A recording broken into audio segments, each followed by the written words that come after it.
ఆయన కేటాయించబడిన వాళ్ళు 196 మంది. అయితే వీళ్ళు 986 మంది అని చెప్పి 289 కోట్లు జీతాలండి. నేను ఇదే అడుగుతున్నా, చంద్రబాబు నాయుడు 2014 నుంచి 19 దాకా ఎంత అయినాయి జీతాలు?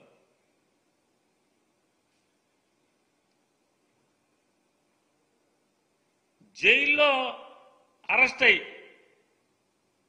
స్కిల్ డెవలప్మెంట్ స్కామ్లో అరెస్ట్ అయ్యి జైల్లో ఉండి రాజమండ్రి జైల్లోకి నాకు సెక్యూరిటీ కావాలి, బ్లాక్ క్యాట్ కమాండర్లను లోపలికి జైల్లోకి ఇవ్వండి అని చెప్పి అడిగినటువంటి చంద్రబాబు నాయుడు గురించి మీరు జగన్మోహన్ రెడ్డి గారికి పోలుస్తూ మీరు వార్తలు రాస్తారు.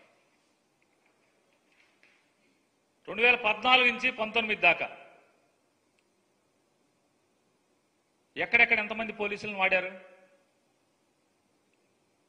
సుమారుగా ఎక్కడన్నా వాడని 1800 నుంచి 2000 మంది పోలీసులని వాడారు కదా. మీ ఫామ్ హౌస్లో, మదీనా కూడా ఫామ్ హౌస్లో పోలీసులే కదా. పాములు పడతాక ఎంత అయిందని తర్వాత మాట్లాడుకుందాం. అట్లాగే మీ ఇంటి దగ్గర, జూబ్లీహిల్స్లో మీ ఇంటి దగ్గర, అలాగే కొన్నాళ్ళు చంద్రబాబు నాయుడు గారి శ్రీమతి గారు, లోకేష్ గారి శ్రీమతి గారు ఇల్లు పడగొట్టి హోటల్లో ఉన్నారు కదా, ఇల్లు కట్టేప్పుడు పార్క్ హైత్ హోటల్లో ఉన్నారు కదా, ఆ హైత్ దగ్గర సెక్యూరిటీ ఉందా లేదా? ఆఖరికి సంవత్సరం వయసు ఉన్న చంద్రబాబు నాయుడు గారి మనవడు కూడా 4+4 గన్మెన్లు ఇచ్చారా ఇవ్వలేదా?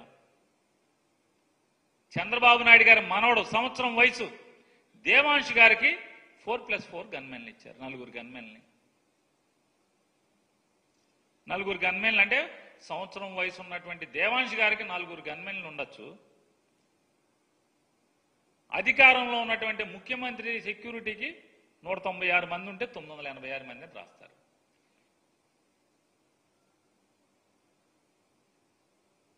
భువనేశ్వర్ గారికి ఉండేవాళ్ళు గన్మెన్లు, బ్రాహ్మణి గారికి ఉండేవాళ్ళు గన్మెన్లు. నేను ఉండటం తప్పని నేను అంటలా. ఏమండి రామోజీరావు గారు అబ్బాయి గారు, నేను ఉండటం తప్పని నేను అంటలా. మళ్ళీ తప్పుడు వార్తలు రాయబాకండి. తప్పే ఉంది మీకు అంటే పోలీసు సెక్యూరిటీ రివ్యూ మీటింగ్లో చంద్రబాబు నాయుడు గారి శ్రీమతి గారికి, కొడుకు గారికి, కోళ్ల గారికి, లోకేష్ గారు మంత్రి అవ్వకుండా కూడా సెక్యూరిటీ ఇచ్చారు. Z+ security. లోకేష్ గారు ఎమ్మెల్సీ అవ్వకుండా, మంత్రి అవ్వకుండా కూడా ముఖ్యమంత్రి కుమారుడి హోదాలో Z+ సెక్యూరిటీ ఇచ్చారు. ఇవ్వటం తప్పని నేను అంటలా, అవసరం లేదని నేను అంటలా, తప్పు పడతల్లా. అంటే ప్రాణాలు లోకేష్ గారి, చంద్రబాబు నాయుడు గారి, అంటే రామోజీరావు అబ్బాయి గారు, చంద్రబాబు నాయుడు గారి, లోకేష్ గారి, లేకపోతే లోకేష్ గారి భార్య, చంద్రబాబు నాయుడు గారి శ్రీమతి గారి, లోకేష్ గారి అబ్బాయి గారి ఏ ప్రాణాలు జగన్మోహన్ రెడ్డి గారి ప్రాణాలు కాదా అని అడుగుతున్నాను. ఇంత తప్పుడు వార్తలు రాయాలా? ఇంత విషం చిమ్మాలా? మీ కసి తీరిపోయింది కదా. మీ విష ప్రచారంతో, ల్యాండ్ టైటిలింగ్ యాక్ట్తో ఇట్లాంటి